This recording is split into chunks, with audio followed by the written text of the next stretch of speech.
За сайн бацхан хүүхдүүд та бүхэндээ энэ өдрийн мэндийг хүргэе. Олон дахь сургуулийн багш Баасан төшөөнэ.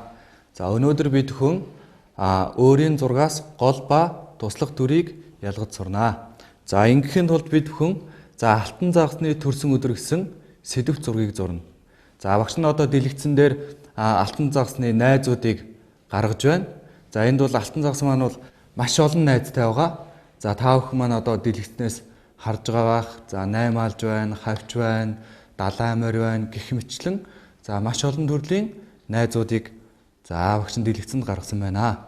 За эдгээр найзуудаас нь багш нь зөвхөн загасны төрлийн найзуудыг өнөөдрийн төрсөн өдөрт нь урьж байгаагаар дүрслэе. За та бүхэн маань гэрийн даалгавартаа өшөө баяжуулан зурж болно шүү хүүхдүүдээ. За мөн багшийнхаа өнөөдрийн хичээлээр зурж байгаа зүйлийг заавал дагаж хийлгүү. За маш сайн ажиглаж хийсний дараа бас зураг зурж болно. За алтан загасны төрсөн өдөр гэсэн сэдв учраас багш нь энэ цаасныхаа голд алтан загасыг маш том хэмжээтэйгээр зурж төслөе. За үүний тулд бол хамгийн түрүүнд дурын хэмжээтэй. За ингээд дурын хэмжээтэй ерөөс чөлөөтэй. За 100% дугуй зурчихна. За ингээд 100% дугуй зурсны дараа урталт нь 2 ширхэг жижиг бөөрөнхий зурчих. За энэ маань загасны маань амна гэсэн үг. За амны талтай гомчин энэ баруун талтай өвчин загасны сүүлийг ингээд дүрсэлжээ. За ингээд загасны маань ерөнхий их бие нь гараад ирлээ. За одоо энэ дээр нь загасныхаа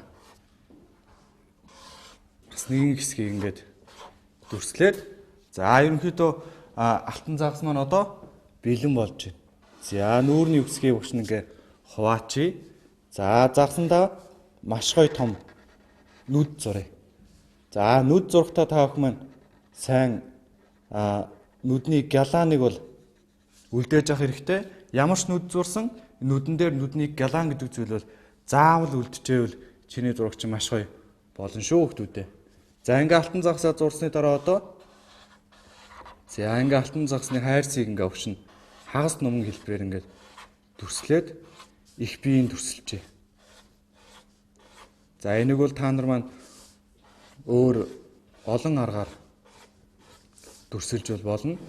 За багш нь хагас номон хэлбэрээр ингээ загасныхаа их биеийг дүрслээд зурчнаа. Ингээд энийг зурсны дараа алтан загас маань бэлэн болж байна. За өнөөдрийн бид бүгдийн зурж байгаа зургийн сэдэв маань алтан загасны төрсөн өдөр. За тэгэхээр энэ загасны маань төрсөн өдөр учраас багш нь энэ загасандаа ингээд төрсөн өдрийн малгай өмсгөж ингээд. Төрсөн өдрөө тэмдэглэж байгаа юм чи төрсөн өдрийн малгайгаа өмсцэн. За энэ сүүлэн дээр ингээд судлалынхын зураасыг зураад ингээд алтан загас маань бэлэн болсон байна. За алтан загасны төрсөн өдөрт мэдээж найзууд нь ирэх учраас одоо багш нь найзуудын төрслөе. За энд багш нь ингээ ерөнхийдөө усан завны хэлбэртэй. За нэг дүрс зурчи. За үүний ард нь хагас ингээ саран хэлбэр. За ингээ зураад төсөлчи. За дээд доод хэсэгт нь ингээ загасны сэлүүрийг зураад одоо нүд зурхаар энэ маань цаатлаас ирж байгаа авраг загас ингээд дүрслэгдэж байна. За энэ авраг загас маань мөн адил алтан загасны төрсөн өдөрт ирж байгаа учраас багш нь ингээд урдталт нь малгай өмссөн байдлаар ингээд дүрсэлжээ. За ингээ эхний найз нь ирлээ. За дараагийн найзын дүрслэхдээ багш нь босоо зүүн гонцгой дүрс. Ямар ч үж болно. Дүрсвэл юусоо ямар ч хэлбэр дүрстэй байж болно. Чи өөрөө л сонирхолтой байдлаар дүрслээ чимгэлжээвэл болно. За энэ гонцгой дүрсэн дээр багш нь ам дүрслэлээ. Одоо маш гоё том нүд дүрслээ. Ингээ харж байгаа байдалд. Энэ маань жоохон сахилгагүй загас байгаа учраас ерөнхийдөө багш нь ингээд мөрийн зураасуудаар дүрсэлжээ. Энэ загас маань төрсөн өдрийн малгайгаа өмсгөө явж байна. За дараагийн зүйл дээр багш нь одоо за бөөнхий дүрсэлжээ. За мөн адил урдталт нь за амын нэгээд үгүй. За сэлүүрийн багш нь жоохон за ингээд том хэмжээтэй хийж бас болж байна. За ингээд өөрсдийн дурын хэлбэр дүрсэрийн загсуудыг зурж дүрсэлж болно. За ингээд нүд зурлаа, нүдэн дээр яг заавал гялааныг үлдээн. За энэ загсыг багш нь ингээд судалтай ирээн загс болгоод ингээд чимгэлжээ. За энэ загс маань алтан загсад бэлэг өгөх гээд ингээд шаарнууд за ингээд барьцсан. За ингээд алтан загсны төрсөд ирж байгаа найзуудыг төрслөлээ. За энэ амьтад маань мэдээж гол дотор байгаа учраас багш нь голын ёроолд байна гэж бодоод за энэ газрыг төрслээд өгч. Энэ газрыг үл өрөөсө дурын хүссэн зураасаар, мөрийн зураасаар за дахин давхарлаад ингээд газруудыг төрслээд байж болно. За энд багш нь бас нэгэн өөр төрлийн амьтныг зурж үзүүлье. За энэ амьтан зурхад бол эхлээ бөөрөнхий зурчин. За үүний дараа за энэ гонцгой төрс зурлаа. Харалтан жижигхэн ингээд сүүл зурч. За энэ амьтан одоо ямар амьтан болох вэ хөөхдүүд те? За багш нэр нь одоо дараагийн найз нь ямар амьтан зурж байгаа бол за ингээ хоёр нүд зураад өчгөр за энэ амьтны маань ерөнхий төрс нь гараад ирлээ. За энэ амьтан маань мэдээж яасан. За эмгэн хумс болж таарлаа шүү дээ хөөхдүүд. Энэ ардаа юусоо маш амархан аргаар эдгээрийг зурж дүрсэлж болно. За багш нь дахиад төрсөн өдрийн малгай өмсгчлөө. За эдгээр амьтдыг зурхад багш нь юусоо маш энгийнээр яг өөрсдийнхөө зурж дүрсэлж байгаа бүх боломжоо ашиглаад за зурж байгаа. За алтан загсны маань төрсөд ирж байгаа найзууд маань бүгд ирчлээ. За орчин тойрныг багш нь одоо голын ёроолд байгаа учраас за өвс ногоог ингээд дүрсэлж байна. За энийг бол багш нь ерөөсөө шулуун зураасаар ингээд өвсийг дүрсэлж болж байна. За мөрийн зураасаар ингээд өвснүүд газар усан доторх ингээд ногоог за ингээд өөрсдөө за аль нь нэвтэх мэн тэр байдлаараа зурж дүрсэлж болно. За та нар мань өөрсдөө ямар цэцэг жимс зурдгоо яг тэр аргаараа за энэ гол доторх орчинг бүрдүүлж болно. За энэ загснар маань хоорондоо ярьж байна гэж бодоод багш нь за усан бөмбөлгүүдийг за амныхан дээр за ингээд төслээд өгч. За ингээд зурсны дараа бид бүгдийн өнөөдрийн сэдв болох за алтан загсны төрсөн өдөр гэсэн сэдв зургийг зурж гүйцэтгэлээ. За одоо бид хүн яах вэ? Зурга буднаа.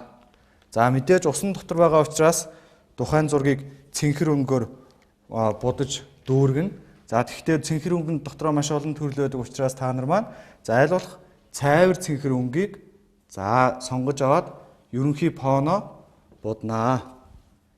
За альва зургийг зурхад бол эхлээд ерөнхий фоныг будаж дуусгасны дараа за зурганд байгаа дөрүүдийг бодвол их сайн. За яавч ингээд ерөнхий фоныгоо бол цэнхэр өнгөөрөө ингээд таглаад бодъё. За та нар маань өөрт ямар зургийн хэрэглэгдэх юм байна? Ямар бодог байна? За яг л тэрүүгээрээ за өнөөдрийн зурга зурж гүйцэтгэв шүү хүмүүстээ. За ингээ бодох явцад бол зургийн дөрүүд болон зурагдсан за энэ деталуудыг бодохгүй үлдээ. За энийг дараад нь өөр өнгөдөр за бодож чимгэлэх учраас за эднэрийг бол бодож болохгүй шүү хүмүүстээ. За тэгээ олон төрлийн будагтай бол чи бүх будгуудаа холиод будаж чимгэлж болж байна. За өөр ямар аргаар чимгэлж болох вэ чи трийг өөрөө маш сайн бодож байгаад за тэгээд зурга зурж гүйцэтгэв шүү.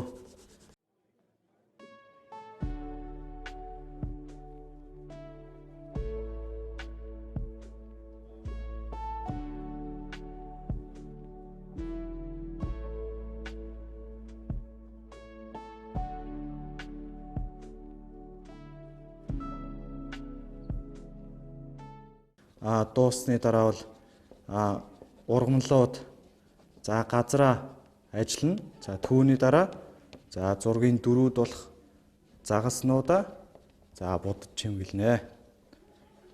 За ингээд багш нь ерөнхий фоноо бол за будаад дуусчлаа. За дараагийн будах зүйл бол за энэ усан доор байгаа газар болон за ургамлуудыг будаж дуусгана.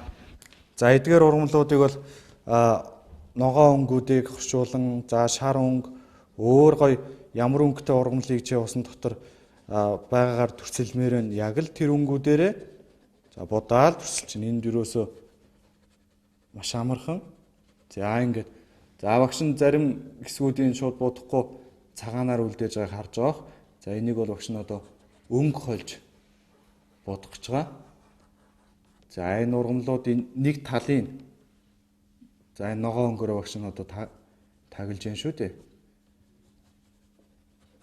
За ургамлчин өөрөө дотроо маш олон төрлийн баялаг байдаг учраас багш нь одоо ингээд за дараагийн нөгөө нэг цагаанаар үлдээсэн хэсгүүдээ багш нь одоо яах нь өөр төрлийн за арай гүн ногоо өнгөөр ингээд будаж чимгэлж байна шүү дээ. За тэгэхээр яах нь нэг зүйлийг будахдаа аль болох олон өнгө ингээ оролцуулаад будж байвал бас чиний зурагч маш гоё болно гэсэн үг. За тэгээ будах явцтай гоё маш гоё цэвэрхэн будах хэрэгтэй шүү хүмүүстээ. За ингээд өнгүүд хоршуулаад будаад ирэхээр чиний зурагч маш гоё харагдаад эхэлнэ. За эдгээр зураг дээр одоо өөр өнгө ямар өнгө нэмж болох вэ гэхээр шар өнгүүд за улаан өнгөч бас гоё нэмж болно. За авшин жоохон шар өнгүүдийг нэмчээ. Гол дотроо бас маш гоё цэцгүүдийг та нар манаас зурж чимгэлж бас болно шүү дээ хүүхдүүдээ. За өмнөх хичээл дээр бид хүн ойролцоо өнгүүдийн талаар үзсэн болохоор та нар маань одоо энийг төвөггүйхэн хийчнэ гэж багш нь бол итгэж байна. За ногоогоо дууссан бол одоо газар. За газрыг ерөнхийдөө бол багш нь бор өнгөөр жоохон бараа өнгөөр ингээ будаад төрсөлжээ.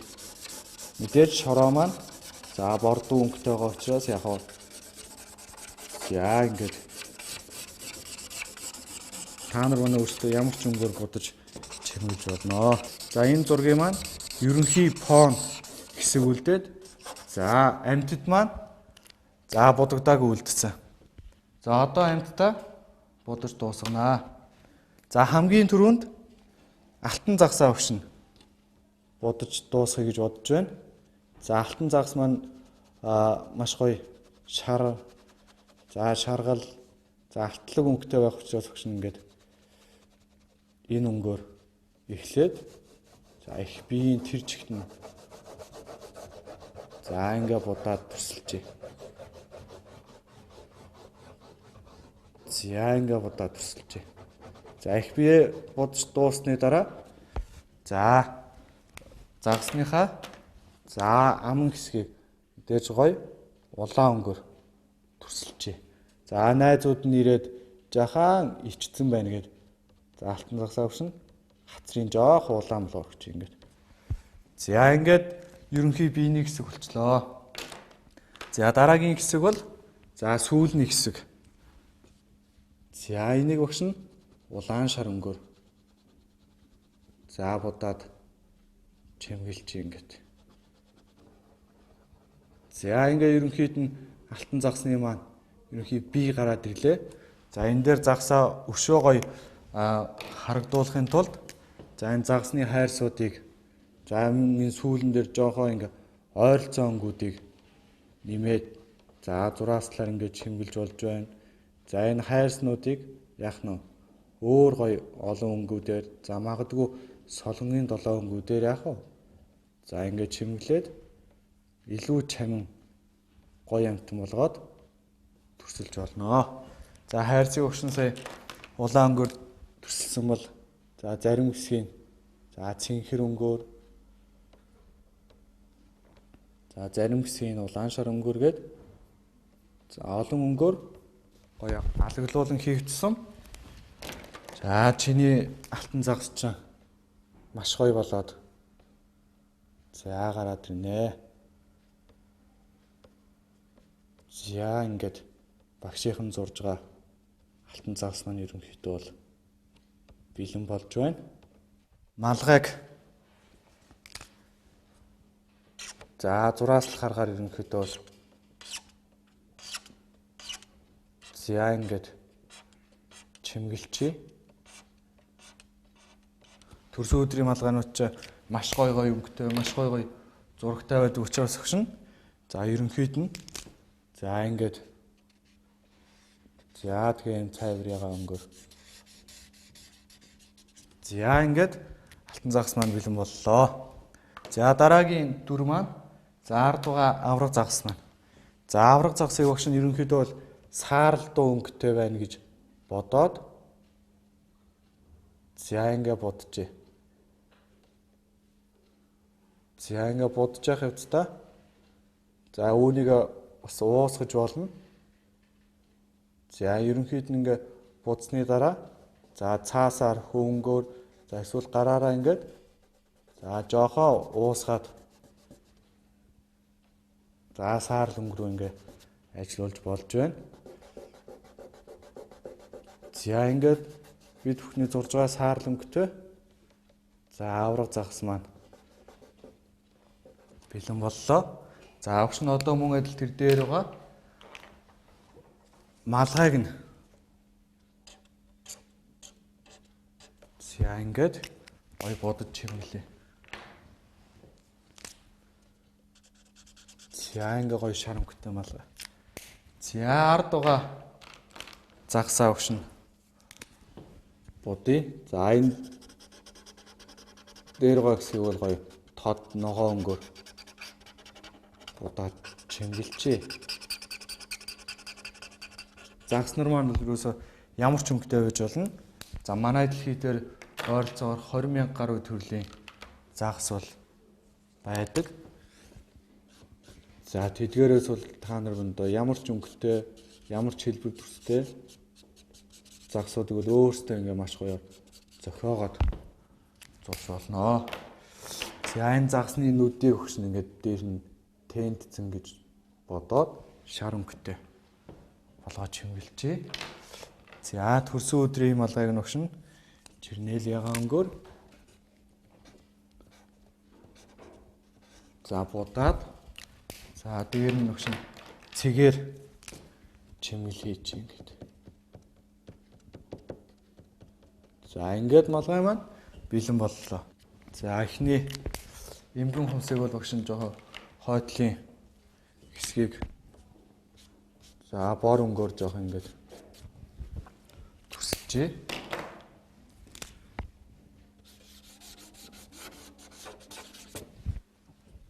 За царайны хэсгийг бол за сааралд өнгөөр за тийм ингээд бодож төслөөд эмгэн хүмүүс маань бэлэн боллоо. За малгайг өгшин мөрий зураасаар ингээд бодож чимгэлж. За ингээд за сүүлийн загас маань толботой загас байж байгаа. За энэ толботой загасын за толдны хэсгийг ингээд маш гоё тод өнгөөр зураад төрслөе. За их бий болон хойдлын сүүлийг за жоохон хар өнгөөр за ингээд хуяа өгөөд за ягаан өнгөөр бодож бас болж байна те. За тэгэхээр багш нь загсныхаа үндсэн өнгийг ямар өнгөөр өгвөл болох бол та их мөнөөс бодоорой. Улаанаар өгч. Маш гоё улаан өнгөтэй. За чернил ягаан толботой байна. Загас. За төрсөн өдөрт маш гоё шаарнуудыг бариад алтан загсыгаа төрсөн өдөр дээр за ирж байгаагаар төслөө. За 3 өнгийн шаараа 3 шаараа 3 өнгөөр багшин будаад төсөлжээ. За маш гоё тод цэнхэр өнгөтэй шаар. За дараагийн шаарыг багшин улаан шар өнгөөр. За багшин шаарнууд дээр гэрэл үлдээж байгааг бол та нар нь сайн анзаарч хараарай. За бид бүгдийн өнөөдрийн хичээлээр сурах гол зүйл маань бол зургийн гол дүр болон туслах дүр гэж байгаа. За тэгэхээр энэ зургийн гол дүр нь юу юм бол хүүхдүүд ээ? Та нар юу гэж бодож байна? За энэ зургийн гол дүр бол алтан загас. За энийг яаж мэдж яах вэ гэхээр зургийн гол дүр гэдэг бол тухайн зургийн сэдвтэй уялдаа холбоо маш сайн байдаг. Алтан загасны төрс өдөргсөн учраас яах нь вэ? За тухайн зургийн гол дүр бол яалтчгүй алтан загас л байх ёстой. За туслах дүр бол тухайн гол дүрийг тодсгож өгж байгаа дүрүүд. За өөрөөр хэлбэл төрсөн өдрийг тэмдэглэж өгж байгаа энэ найзууд нь энэ орчин тойронд байгаа өвс ногоо ургамал бол тухайн зургийн туслах дүр байх нэ. За тэгжээж энэ зураг маань одоо бүтэн зураг болоод хуурч байна. За тэгэхээр гол дүр гэдэг бол зургийн сэдвээс бол хамааралтай байдаг байх нь. Чи альва зургийн гол дүрийг олъё гэвэл эхлээд ямар сэдвтэй зураг вэ гэдгийг нь бол маш сайн сонссны дараа гол дүрийг тодорхойлох нь. За туслах дүрүүд нь гол дүрд тусалж байгаа. За дүрүүдийг бол туслах дүр гэж нэрлэх нэ. За та бүхэн маань гэртээ энэ хойноогоо авраг загасны төрсөн өдөр гэсэн сэдвтэй зураг зурж гүйцэтгээд тухайн зургийнхаа гол дүр болон туслах дүрийг гэр бүлийнхэнтэйгээ харилцан ярилцаарай хүүхдүүдээ. Анхаарал хандуулсан явдалд баярлалаа.